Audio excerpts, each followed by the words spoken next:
అమ్మ ఎలా ఉంది ప్రభుత్వం? ఇప్పుడు చంద్రబాబు గారు వచ్చాక పెద్దవాళ్ళ పెన్షన్లని కానీ లేదా గ్యాస్ బండ్లని కానీ కొంచెమైనా మార్పు కనిపిస్తుందంటారా? ఈరోజు పనులు ఎలా ఉన్నాయి? రైతుల పరిస్థితి ఎలా ఉందంటారు? బాగుంది, ఆ. అన్నీ బాగుండాయి. ఆ. రైతులు అంటే ఎప్పుడో ఇచ్చేది వేరు, కానీ నిదానంగా అన్ని కూడా నెల నెలకి గ్యాస్ ఇస్తున్నారు కాబట్టి అవును. పర్వాలా, మాకు ఆడవాళ్ళకి సుఖం. ఆ. ఆ? మరి అంటే చంద్రబాబు నాయుడు అనేపాటికమ్మా ఆడవాళ్ళు కానీ లేకపోతే ఎవరైనా పని చేసుకునే వాళ్ళకి పని కల్పించాలని ఆయన ఆలోచనలు ఉంటాయి. సో గతంలో లాగా కాకుండా ప్రతి ఒక్కరికి పని దొరుకుతుందంటారా ఈ రోజు? అవును, ఆ?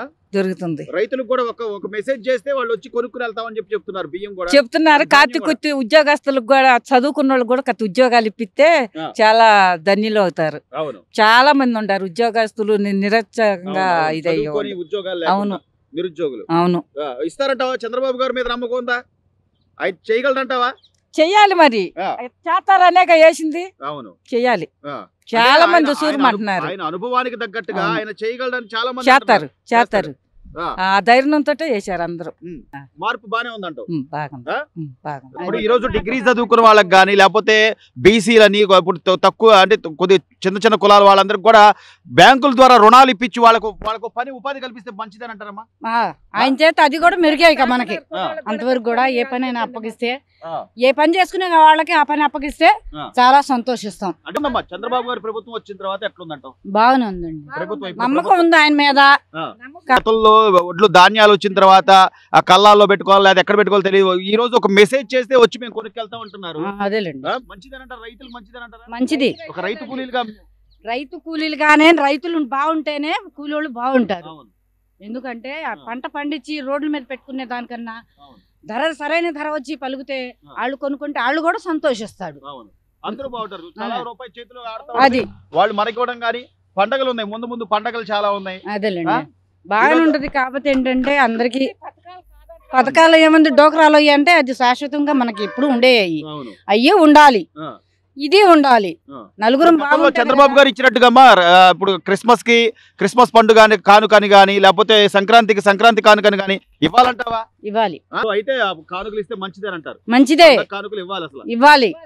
ఇప్పుడు మేము ఇప్పుడు 100 రూపాయలు 500 తీసుకెళ్తే ఎచ్చాలు రావట్లేదు. అవును. ఎట్టా ఉంది చెప్పండి? నూనె ప్యాకెట్ 150 రూపాయలు అంట. అవును. ఏం తింటాం? కూలి చేసుకొని 4 పిల్లలు బతికించాలంటే ఎట్ట బతికిస్తాం మేము? అద్దులు కట్టుకోవాలి, 2000 3000 రూపాయలు 5000 రూపాయలు అద్దులు కట్టుకోవాలి, పిల్లలు చదివించుకోవాలి. ఎక్కడి నుంచి వచ్చింది ఈ సంపాదన? మరి ప్రభుత్వం కూడా సాయంగా ఉండాలి. సాయంగా ఉంటేనే కదా అవును. ఎటు నుంచి అయినా మనం బతకగలిగేది. చంద్రబాబు నాయుడు మీద నమ్మకం ఉందంటావు? అయితే నమ్మకం ఉందండి, ఆ. బాగుండాలి. ఆయన కూడా బాగుండాలి. ఆయన బాగుంటే ప్రజలు బాగుంటారు, ప్రజలు బాగుంటే రైతులు బాగుంటారు. సార్, ఒక రైతుగా ఈ రోజున నూతన ప్రభుత్వం వచ్చింది, కూటమి ప్రభుత్వం వచ్చిన తర్వాత అత్యాధునికంగా ఈ రోజు రైతులకి ధాన్యం కొనుగోళ్లు కూడా ఒక వాట్సాప్ లో హాయ్ పెడితే వచ్చి మంచి భరోసా ఉంది. ఇప్పుడు అంతకుముందు అసలు ఆ భరోసా లేదు. భయపడతానే అమ్మాము గవర్నమెంట్కి అమ్మినప్పుడు. అది ఎప్పుడు ఇస్తాడో తెలియక 2 నెలలు అయింది మేము వేసి. పోయిన సంవత్సరం 2 నెలలకు ఇచ్చాడు డబ్బులు.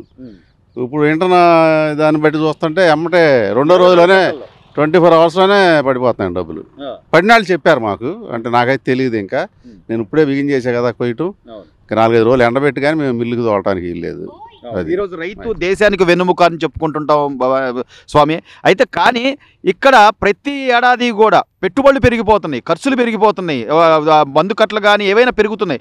ఈసారి గిట్టుబాటు ధర బాగానే ఉందంటారా? ప్రభుత్వం కల్పించిన గిట్టుబాటు ధర ఇది కూడా చాలదండి. రైతు ఎన్నమ్మకన్నా నా చిన్నప్పటి నుంచి చెబుతూనే ఉన్నారు, మా తాతలు చిన్నప్పటి నుంచి కూడా చెబుతూనే ఉన్నారు.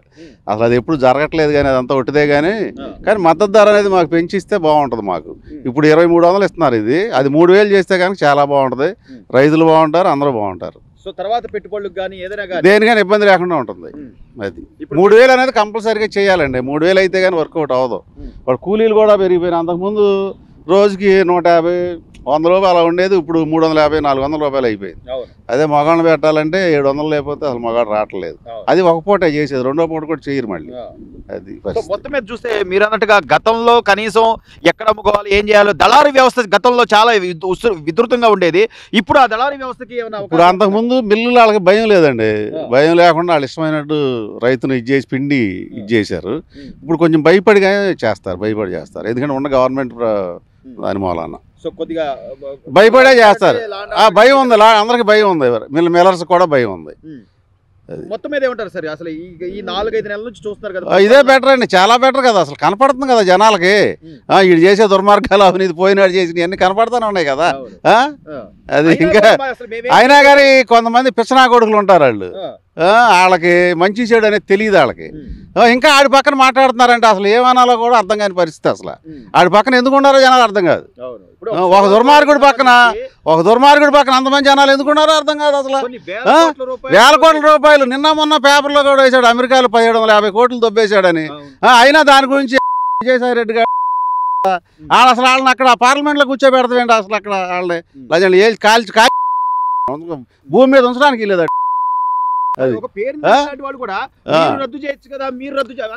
ఏమన్నా అంతా ఎదవాలండి. ఇప్పుడు అసలు ఆలోచన వాళ్ళకి ఎక్కడ ఉంది? ఆలోచన ఎంతసేపు దోసుకుందామనే కదా, దోసుకుంటామే కదా. ఆలోచన ఎక్కడ ఉంది అసలు? వాళ్ళకి ఆలోచనే లేదు. వాళ్ళకి ఎంతసేపు దోసుకుందాం. ఏ పని చేశాడు ఎవడో తెలియదండి. వాళ్ళ గుంటలో పడి జన పాపం వాళ్ళ పేపర్లో చదివా, పెనుగంచిపురంలో గుంటలో పడి ఒక అతను చచ్చిపోయాడు అంట, ఈనాళ్ళు రాశాడు. అది అటువంటి గుంతలు కూడా పోవడం లేదు కదా వాళ్ళు. ఇప్పుడు పవన్ కళ్యాణ్ కూడా గ్రామానికి 1 లక్ష రూపాయలు ఇచ్చాడు. ఆ 1 లక్ష రూపాయలతో కూడా పనులు చేసిన అవకాశం ఉంది వాళ్ళు. అంతకుముందు 1 రూపాయి ఇచ్చిన ఎమ్మెల్యే లేడు ఎవడు.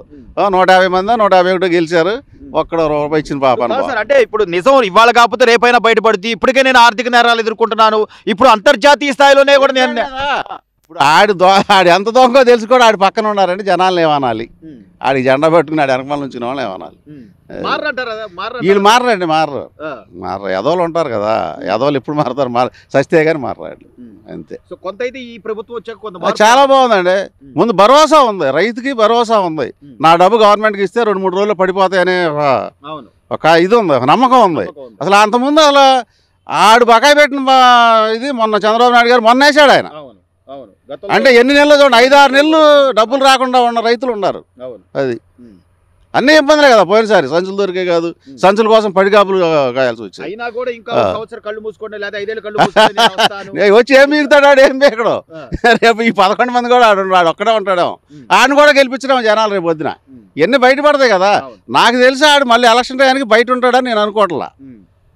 అసలు బయటికి రాడనే అనుకుంటున్నా నేను.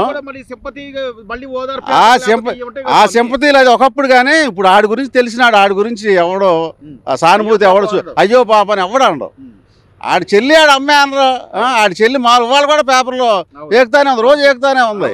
పాప వాళ్ళమ్మ తల్లి కాబట్టి పాప కొడుకు గురించి మాట్లాడట్లా అంతే. చెల్లెలు మటుకు ఎరగదీసేస్తుంది ఆయన మటుకు. అంతకంటే ఏం కావాలి చెప్పండి? అది చూసానే జనాలకు మార్పు రావాలి కదా. అది ఇంట్లో వాళ్ళని పట్టించుకున్నాడు. మొన్న ఏమి ఉద్ధరించగలడు అనేది వాళ్ళకి కావాలి కదా. అది ఎవరికి అది లేదు.